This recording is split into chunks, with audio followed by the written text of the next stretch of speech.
back. So, continuing the program of the conference, we have the pleasure to have Olivier Thom from Université Fédérale Fluminense, who will speak about the formal principle for projective surfaces. Sim, obrigado. Muito obrigado pela oportunidade de falar aqui. I have to speak in English, sorry. Many thanks to the opportunity to speak here. I'm very glad to be here today. And so the talk will be about the formal principle. So first of all, I'm going to state exactly what is this formal principle. So let's begin with a small introduction.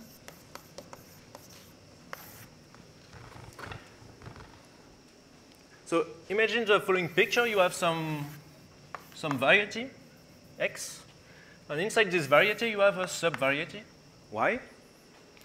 And the goal is kind of to understand the neighborhoods of y in the bigger variety, x. So always you can suppose that x is as small as possible, as small as you wish, around y, a small Euclidean neighborhood. And the definition of the formal principle is the following. So you say the pair xy satisfies the formal principle.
Sorry, I'm just writing the big definition.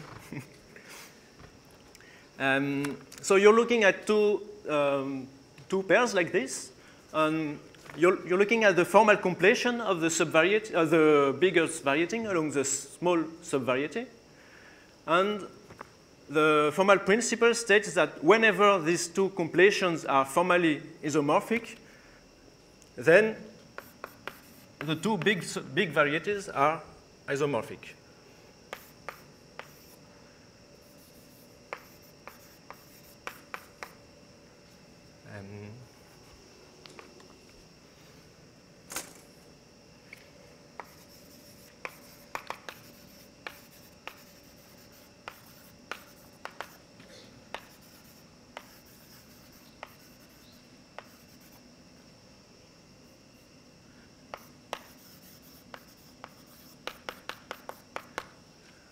And whenever the two formal completions are isomorphic, then the two biggest varieties are biholomorphic, seen as germs along y and y prime. And so this principle is something very nice because whenever you want to understand if another variety is diffeomorphic as a germ to the first one that you had, you only have to check that the formal completions are isomorphic. And I will introduce a variation of this formal principle, which is the projective formal principle.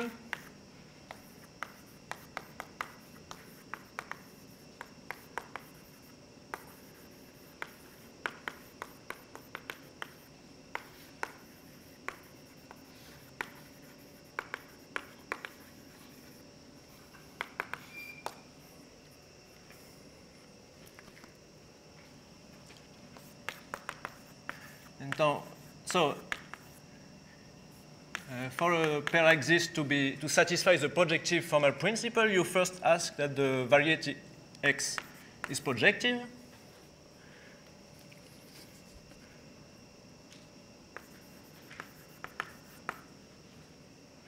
And if for every other pair X prime, Y prime, with X prime projective,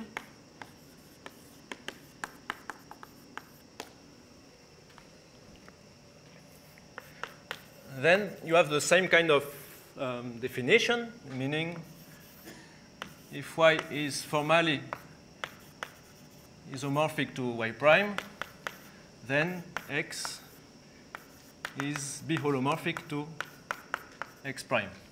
So it's kind of the restriction of this definition to projective varieties. And so these are the, this is the formal principle.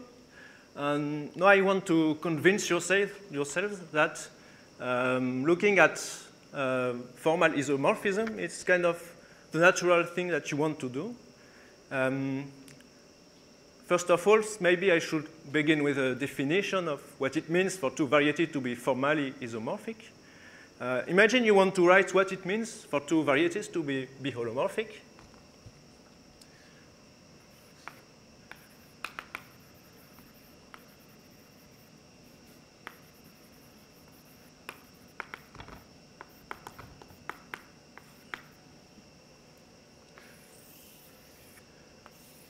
So you have your variety X, your subvariety X prime, and you have the similar picture with primes.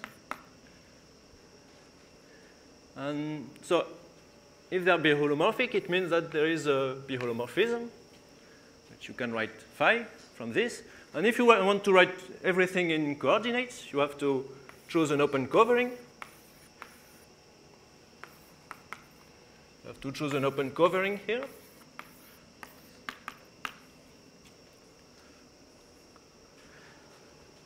And suppose that phi sends each open set ui to an open set ui prime here. So you can choose local coordinates, xy, xi, yi.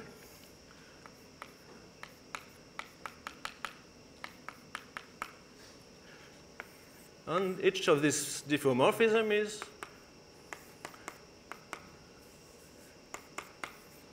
can be written in these coordinates. And now it's just it's just a holomorphic function, so you have two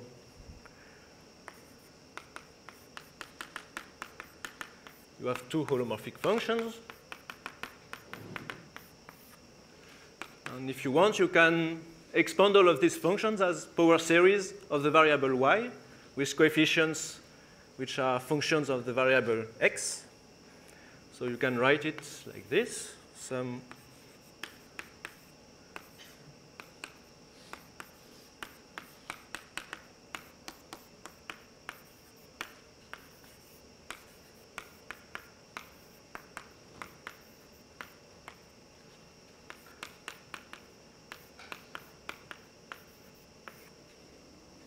just writing the diffeomorphism in local coordinates. And suppose the diffeomorphism phi already sends the variety y to the variety y prime. So in this sum here, you begin with k greater or equal to 1. There is no constant term.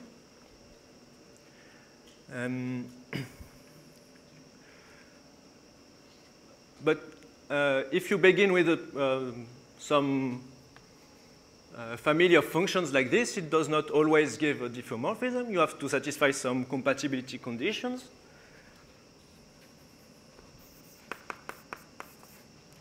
Of course, you want that two functions coincide on intersections.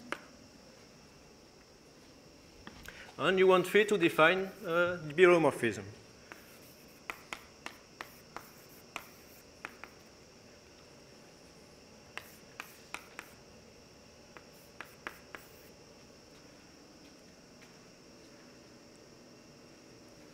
So this is holomorphism. It's just a family of functions which we can write as power series, which satisfies some compatibility condition, which is a holomorphism. And what does it mean for X to be formally isomorphic to X prime, or rather that the formal completion be isomorphic?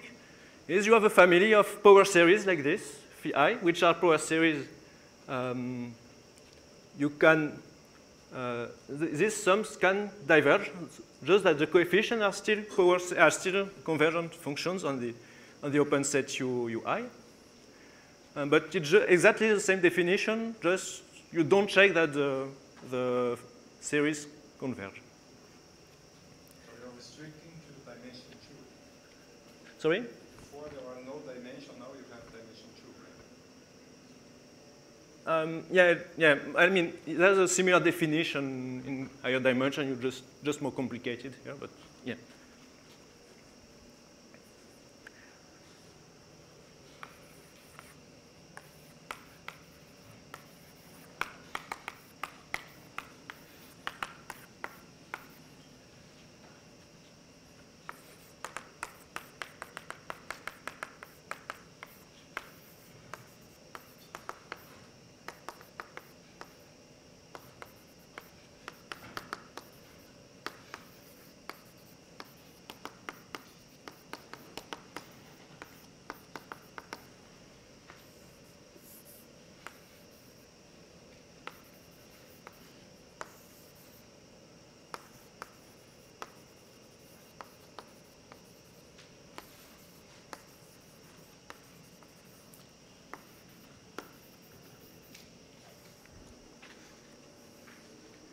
So this definition of the two varieties X and X prime to be formally isomorphic is just the natural condition that you obtain if you're trying to find the diffeomorphism step by step. You just like begin with K with the first term of the sum. You take K equals 0.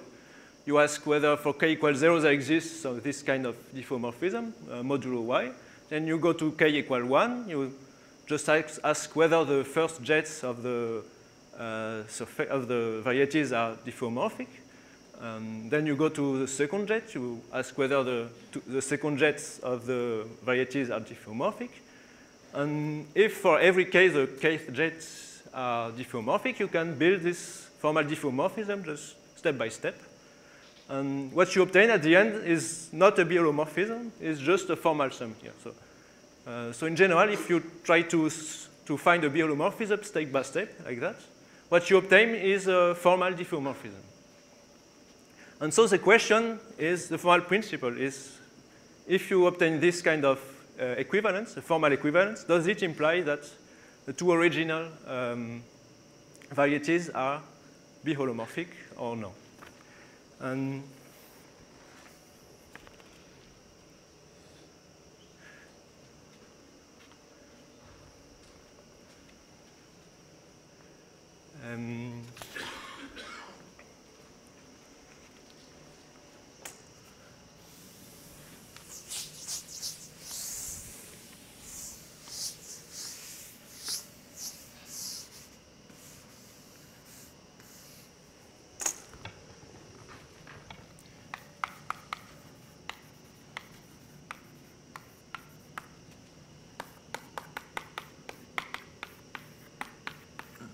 And as George said, I already kind of restricted myself to the case of surfaces, but there is, you can do the same reasoning for general varieties, but from now on, I really restrict myself to the case of a curve inside a surface.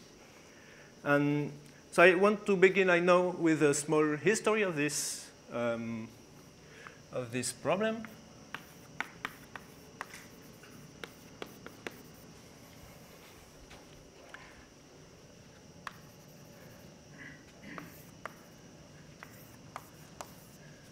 if you consider a curve of negative self-intersection inside the surface, then it satisfies the formal principle.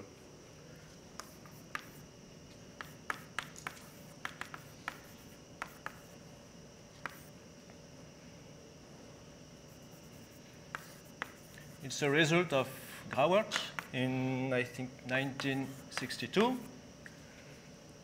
And the result is more accurate. In fact, it states even that the set of neighborhoods SC, if you fix the normal bundle,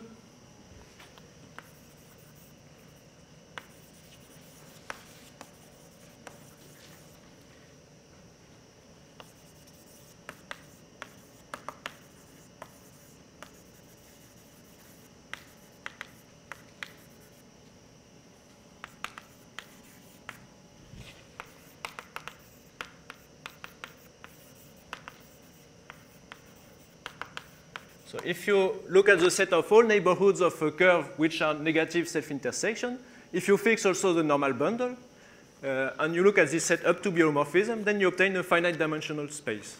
So in particular, the surface is determined by a jet of finite order. And if two surfaces are formally isomorphic, they are bi-holomorphic always. Yes? C is compact? Yes, C.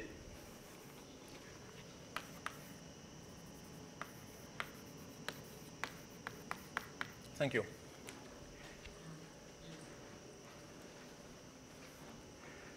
So this is the first case where the formal principle holds. The second big case when the formal principle holds is the case of positive self-intersection.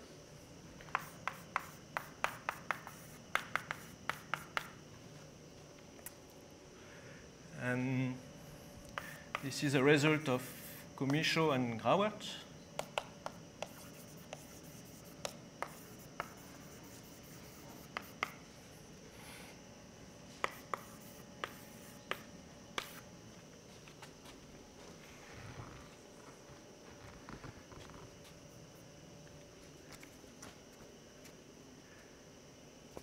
And in fact, this result is quite different from the last one. Here it is very easy for two neighborhoods to be holomorphic because you just have to check a jet of finite order. Here it's the contrary. It's very difficult to be formally isomorphic. It's so difficult to be formally diffeomorphic for two neighborhoods that if you are formally diffeomorphic, you almost are the same already. So these are the two first cases in which the formal principle holds. And then you have the case of zero self-intersection. The first result in this case is a negative answer.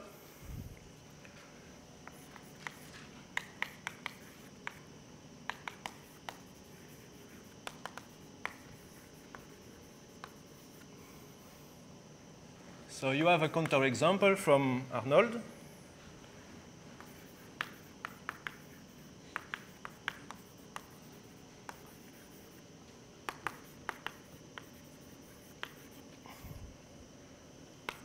In 1976.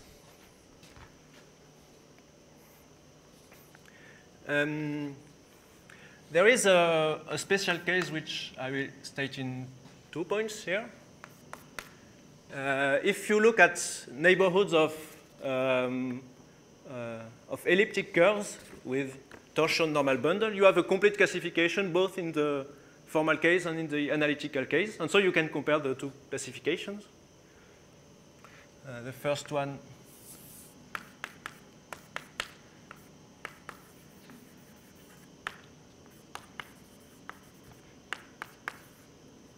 is a result by Franck Loret, Frédéric Touzet, and myself.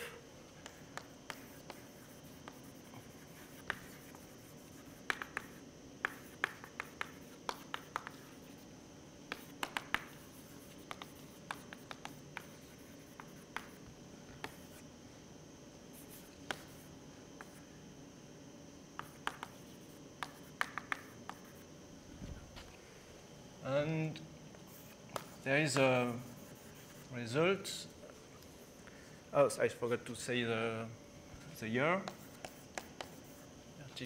It's 2019.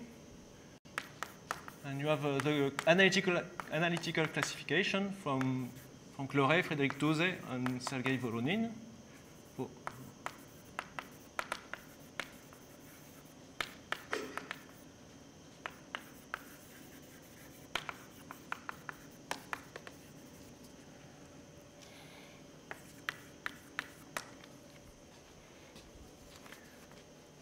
And so you can compare explicitly. You have the both classification, and they are not the same. So in the general case of neighborhoods of elliptic curves, the formal principle does not hold.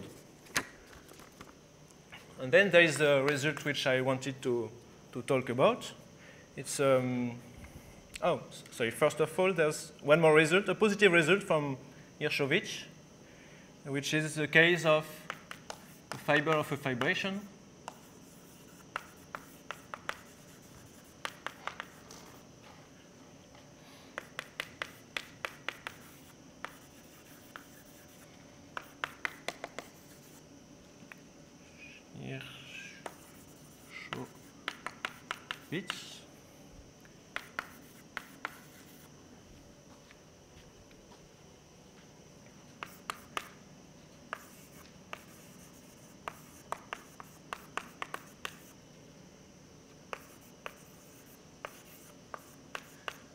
And then the result which I wanted to talk today is the result of a work with Jorge Vittorio Pereira and myself. It states that when you take a projective surface with trivial normal bundle, then you have the projective formal principles.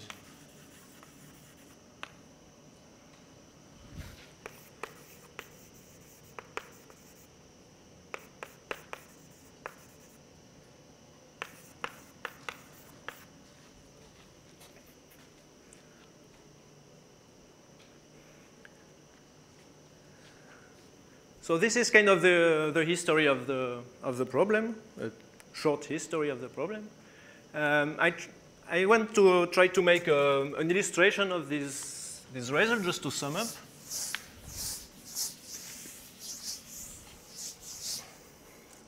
So you have here the set of all neighborhoods of curves.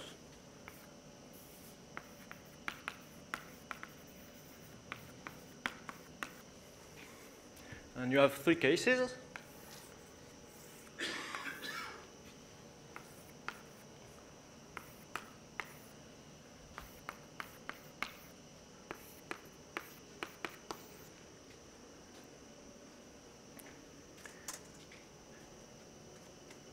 So let me try to take some colors.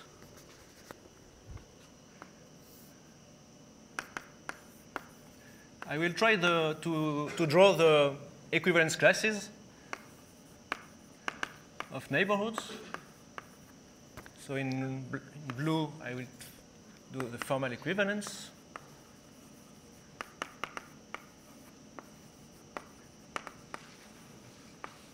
And in red, the analytic equivalence. So as I stated, in the case of negative self-intersection, there are not so many classes of equivalence, and they do coincide. So you have some kind of big equivalence classes, and they coincide.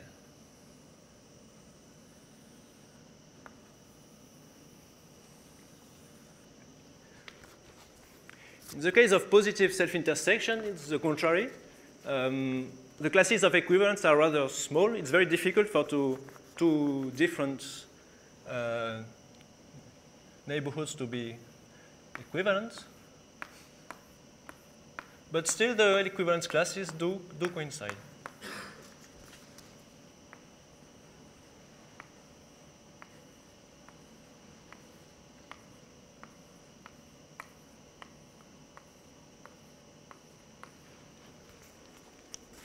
And in the case of zero self-intersection, so in general, the formal principle does not hold. So you have equivalence classes for the formal equivalence, the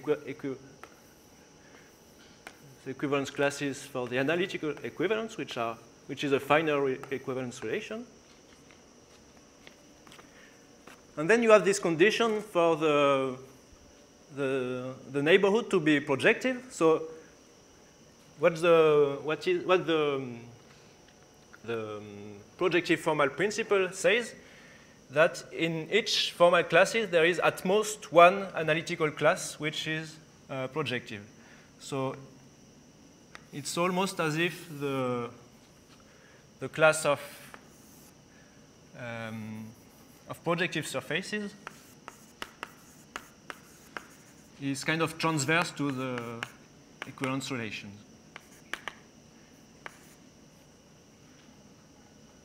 I think most neighborhoods are not compactifiable. Yeah, yeah. There are a lot of points.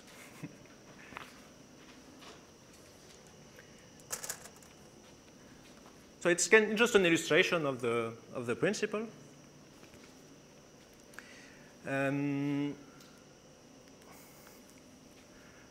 Now I will try to give an idea of how we prove this formal principle, this projective formal principle, and also what does this have to do with foliations, because I still didn't talk about foliations.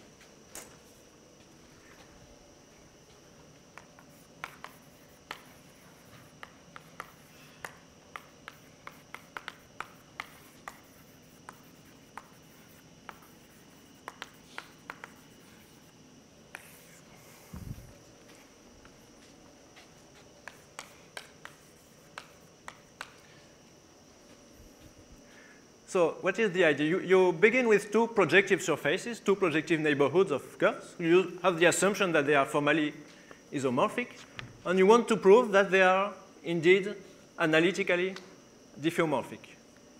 In this case, we will want to prove that the formal diffeomorphism is already convergent. And the idea will be to construct some foliations on the surface.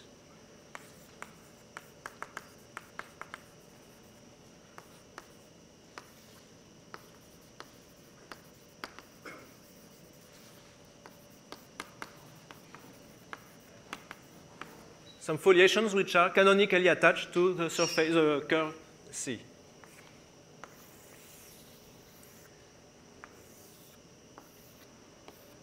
So first we will want to construct a foliation which is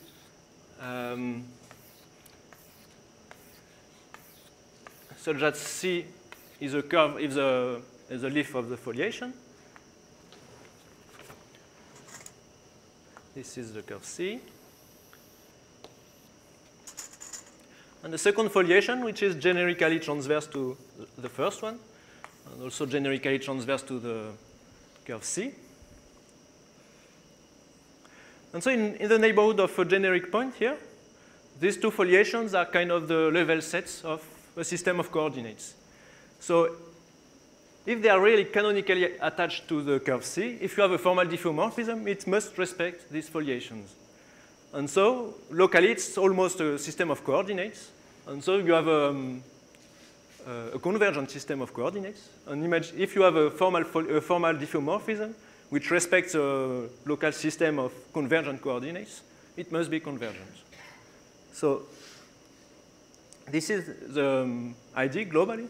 And so the first thing to see is how do you do to construct these two foliations?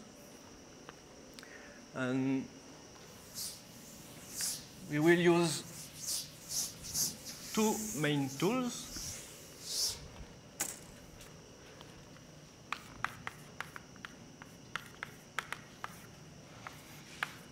The first one is Ueda theory.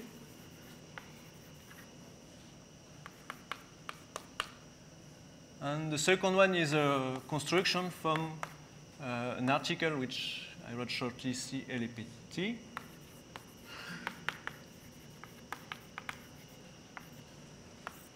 Which is an article by Benoît Clodon, Franck Loret, Georges Herrera, et Frédéric Touzet.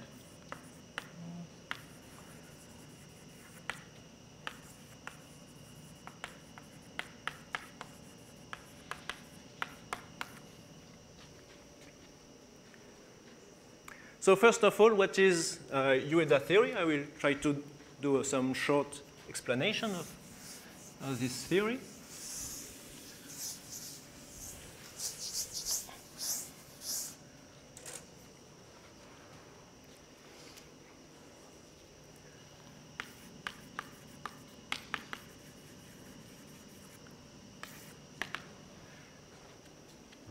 So UFF theory is rather a question, the question whether there exists a fibration in the surface S, which is tangent to the curve C.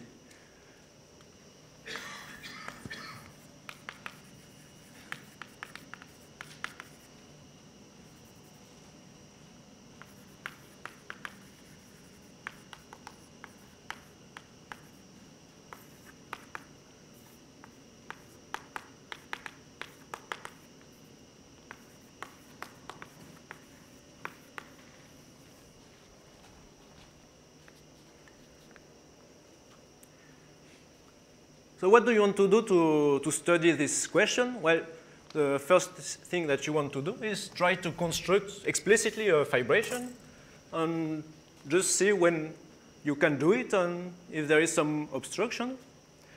So you begin with surface S, a curve C inside it, and once again you take an open covering.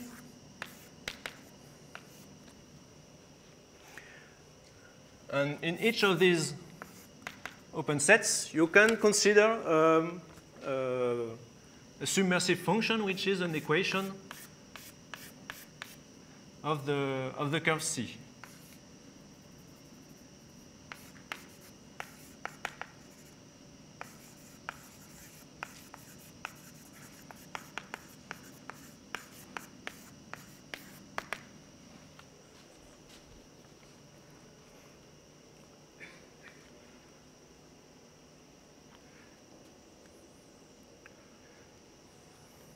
And then you just have to compare these local equations and the intersections, Ui intersection Uj.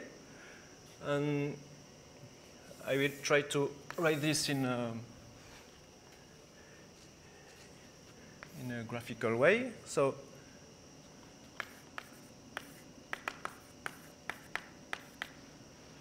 what is a fibration is just a family of functions fi which satisfy the equation fj equals fy. I'm talking about a smooth fibration here.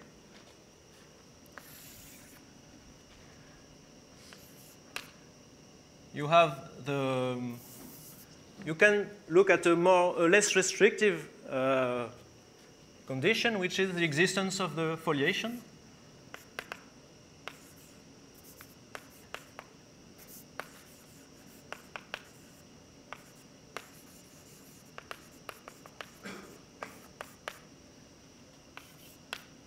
For the functions fi to define a foliation, you just want that the foliation induced by the fi is equal to the foliation induced by fj. So there is a gem of diffeomorphism, phi ji, such that phi j satisfies this condition.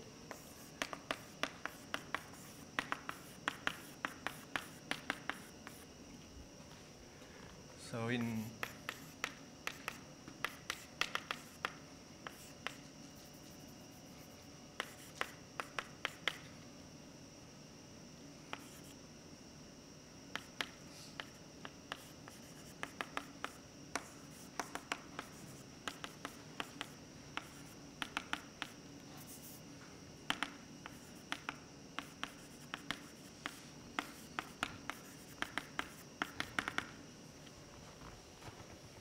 So if you expand this diffeomorphism as a power series, you have some writing like this. So this is a less restrictive condition.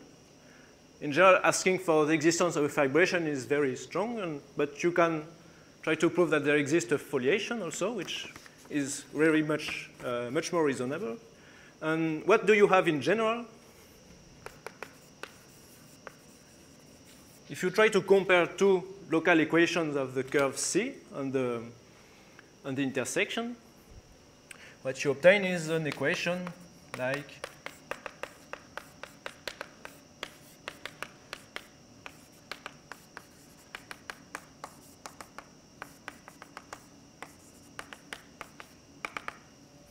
it's exactly the same writing, just that the coefficients depend on the variable x.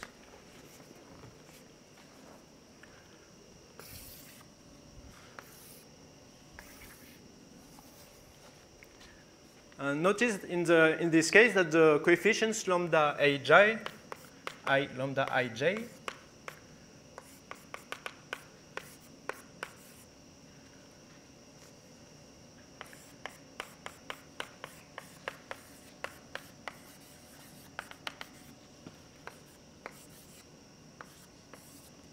is exactly the cocycle which defines the normal bundle. Or I maybe should write the co-normal bundle. So under our hypothesis, the normal bundle is trivial. So this cocycle is trivial. So you can suppose that the coefficients appearing here are all equal to 1. H1 of OC star, right? Yes, right. And when I wrote this, I introduced a parameter k, which is just the order of tangency to the identity of this way to write the functions. The first order at which they differ. So until now, it's just a description, like you take any local equations, you compare them, you obtain something like this. In general, you have just this kind of equations. But now you can try to change these local equations.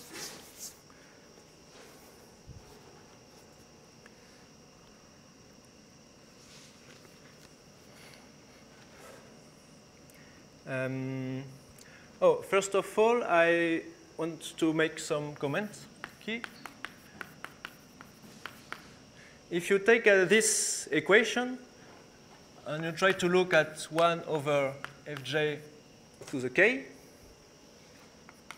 and you take this equation, it's just 1 over, you can factorize 1 over fi, and what remains is something which is invertible.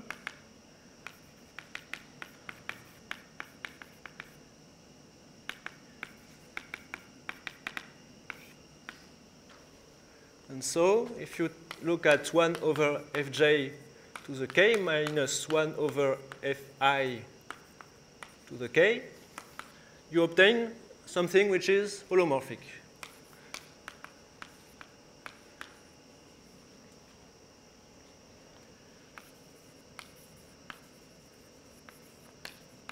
And which is, by the very definition, a cocycle.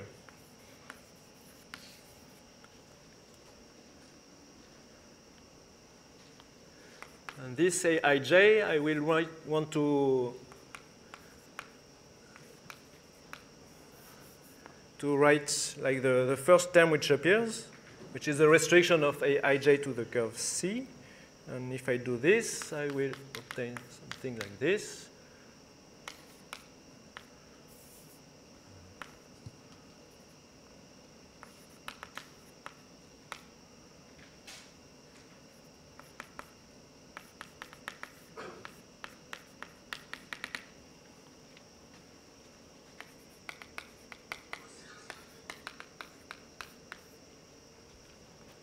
And in this way, this coefficient, the first coefficient, gives you a cocycle, Aij,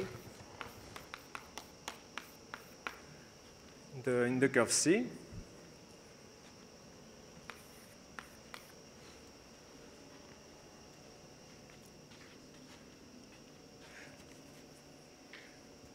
So this shows you that the first coefficient that appears in the expansion, so the difference really between the function fj and the function fi, the first obstruction to be a fibration, is in fact this modulo sum transformation. It's just this coefficient, so it is a cocycle.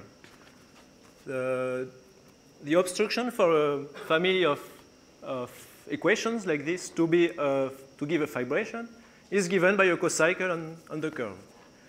And so now what I wanted to say before, like if you want to change the local equations,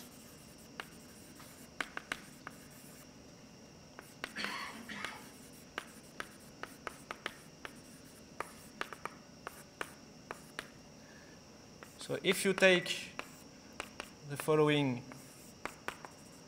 function, the following equation,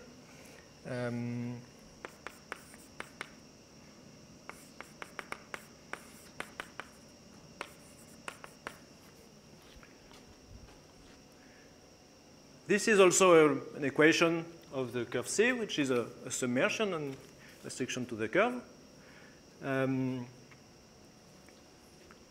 And so if you make this change of coordinates, this gives you another cocycle. And if you make the computation, you obtain that the cocycle that you obtain is exactly Aij minus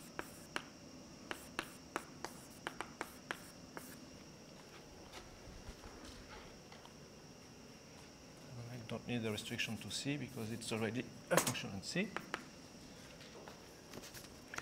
And so you see that really the class of the cocycle in the group H1 is exactly the obstruction for the two local equations Fj and Fi to coincide on the intersections. If this obstruction is 0, then you can change the equations Fi to obtain new equations which coincide up to an order 1 more.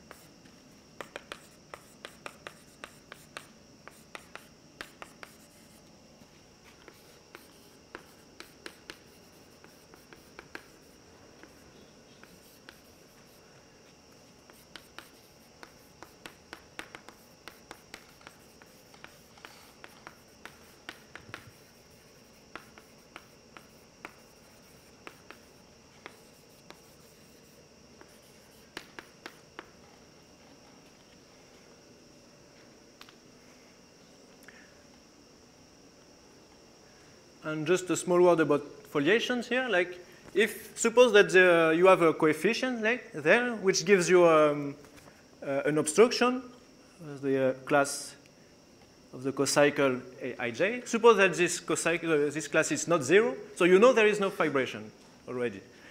But you can still try to obtain a foliation. So it's just trying to represent this cocycle as a locally constant cocycles. And this is a really very much more reasonable condition. And in fact, you can obtain always a foliation. This is the construction in the article which I was quoting. I will come back to this later. For now, let's focus on the question of the existence of fibration. So you have this kind of general construction. You begin with any local equations, Fi, and then you look at all the jets of the functions Fi, you just compare them on the intersections. You obtain a cocycle which encodes the obstruction for the existence of a fibration. And you have two cases. Either at some point you obtain a non-zero obstruction, which means that there is no fibration, or there is no obstruction.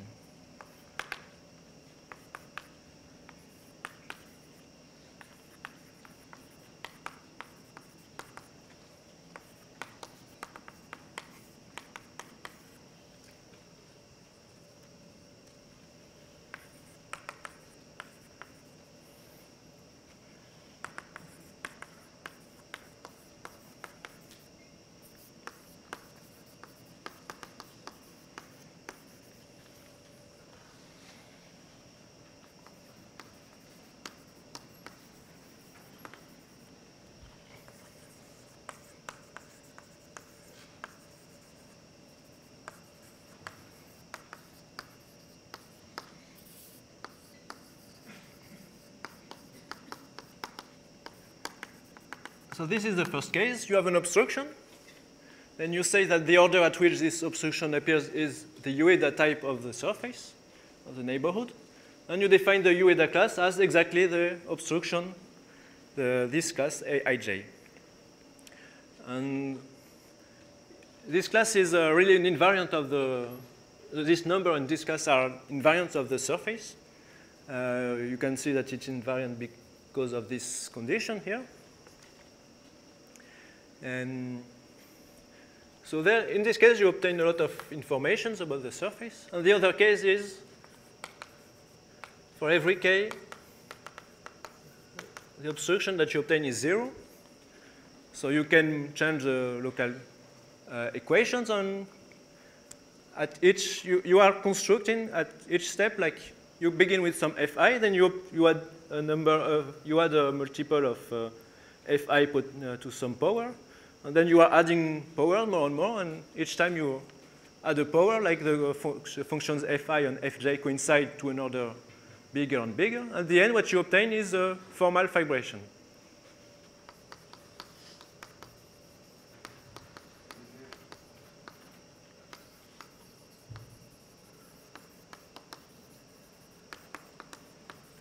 In this construction, you have no guarantee that the function that you construct is convergent a priori, but there, Ueda showed that this fibration is in fact convergent.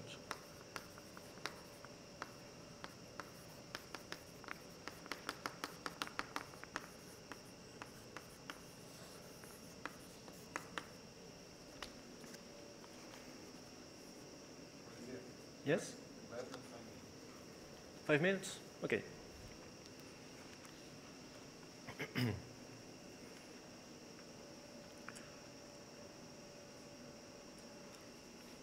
So in the second case, you have a fibration, which is convergent, and this is a case which has already been studied. This is a case of Wierzchowicz, which I talked about in the introduction. In this case, the formal principle holds. And so we may reduce to the study of the case of finite Ueda type.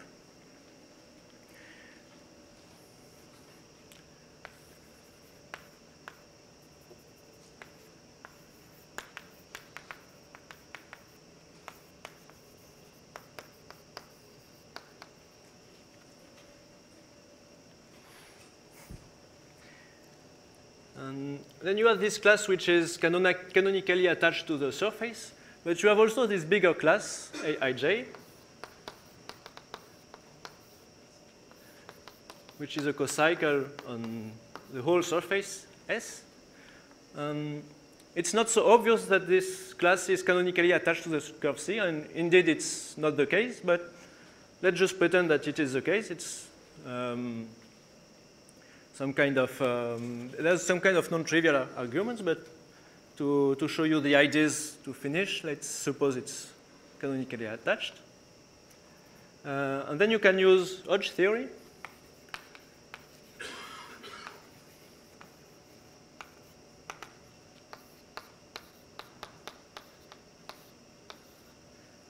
Stating like the complex conjugate of this class is a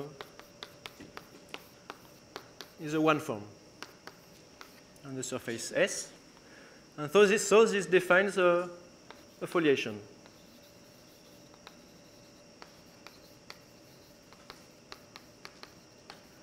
And as I stated, it's almost canonically attached to the curve C. Let's just pretend that it is. So you have your first foliation. And to obtain the second, you have to use this construction of this C-elepetic construction, which I was talking about.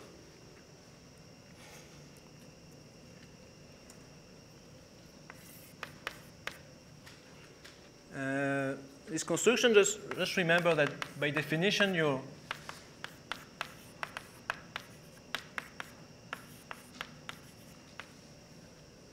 this cocycle Aij is a difference of fj minus fi to the k.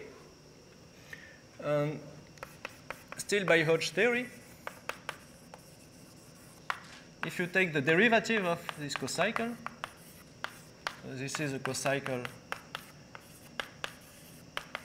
in omega 1, this is 0. So if you take dAij, you can write it as a difference of two one forms. And so when you write it explicitly, you obtain that the derivative of fj to the k minus fj is equal to the derivative of 1 over fi k S alpha I on the intersections. And so in this way, you see that you are defining a meromorphic one form.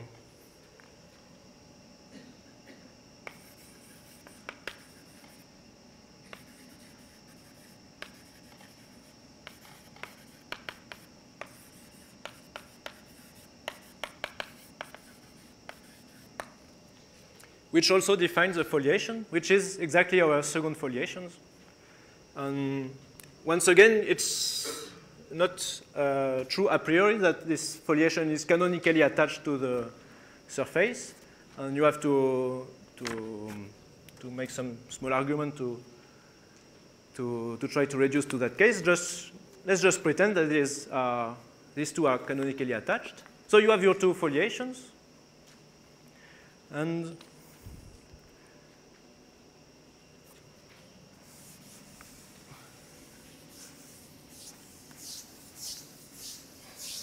in fact, they are not just foliations, they are closed forms, so you can take primitives of them.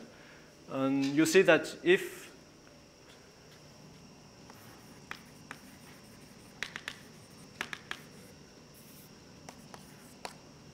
you have a formal diffeomorphism between two surfaces like this, because all these two forms are canonically attached to the surface, if you take the pullback of the first, and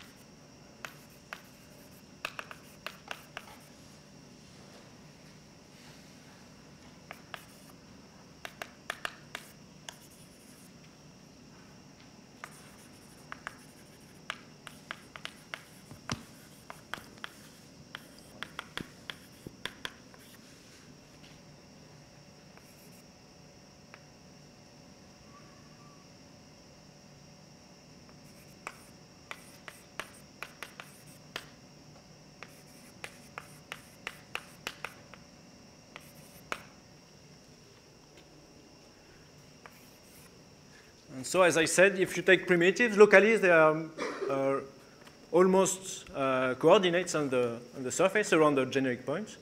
And so, because of the canonicity of these objects, the formal diffeomorphism phi must satisfy these equations. And so you can show that phi is in fact convergent.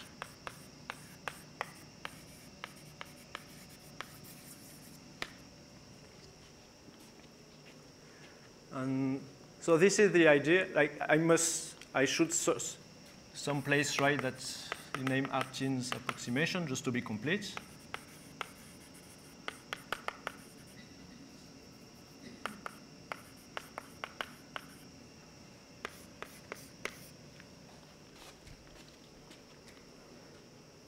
And so this is the idea of this formal principle. Well, thank you for your attention and your questions.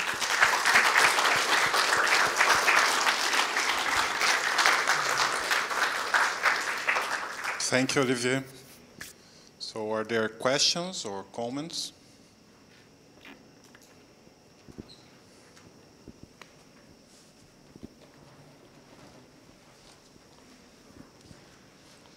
Thanks, Olivier. I have in mind two similar principles that I don't know if they are equivalent or not. When you say that I mean, this principle you are studying is like if I have an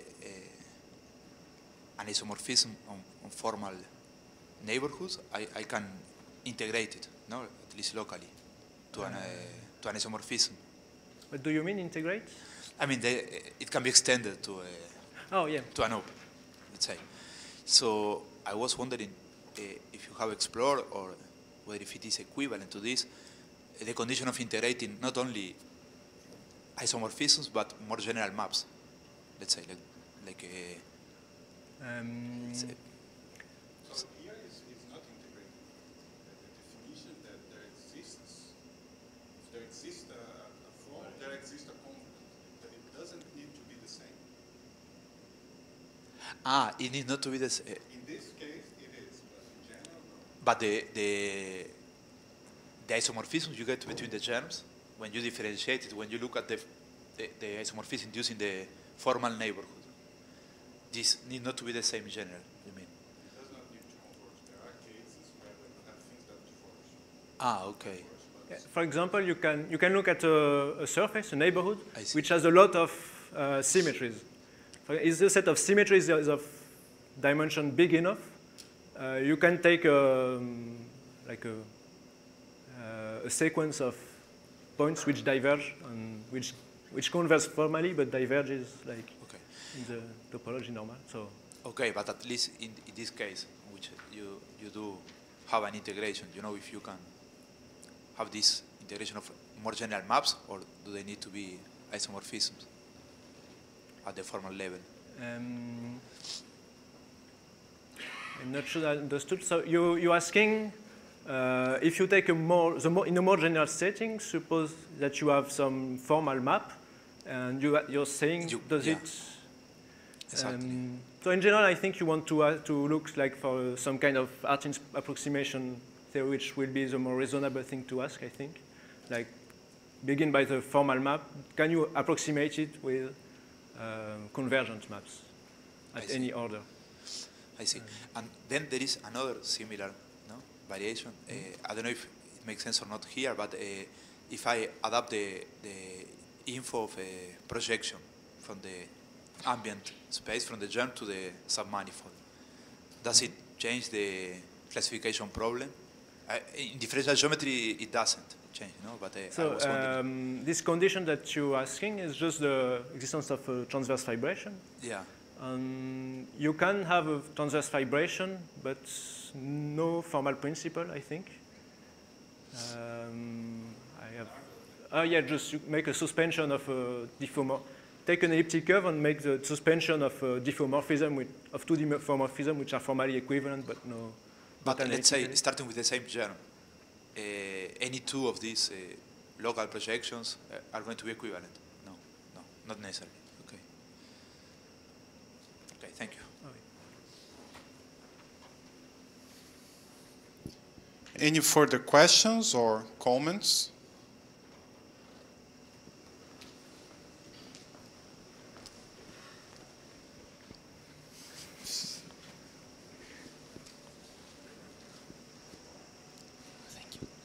Thank you, Olivier. So, did I understand you correctly that everything you showed works only for projective surfaces in your proof?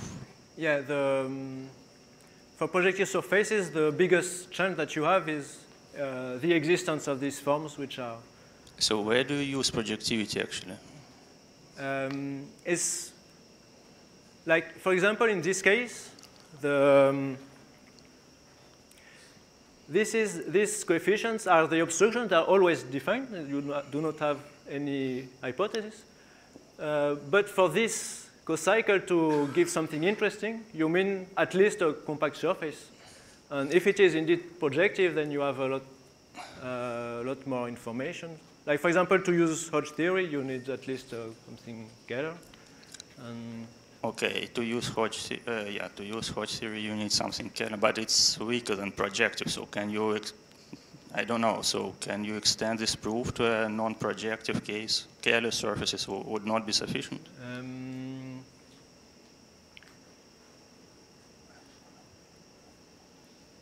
So I think no. I just don't remember at which step there.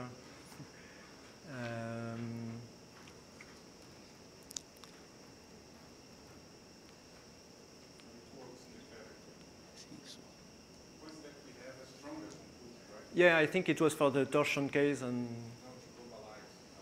See, yes, the birational case. Yeah, okay. I also wanted to ask you, I was just wondering, so what is known about this formal principle in the case of singular curves? For example, if your curve has only ordinary double points, can you say something? I think the best way to begin this question is to begin desingularizing the curve and trying to obtain the formal principle in that case. Possibly, okay. I don't have any explicit result in mind, but that might be the easiest way to obtain something. Okay, thank you. Questions?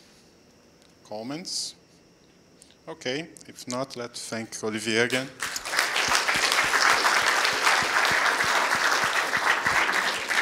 So for those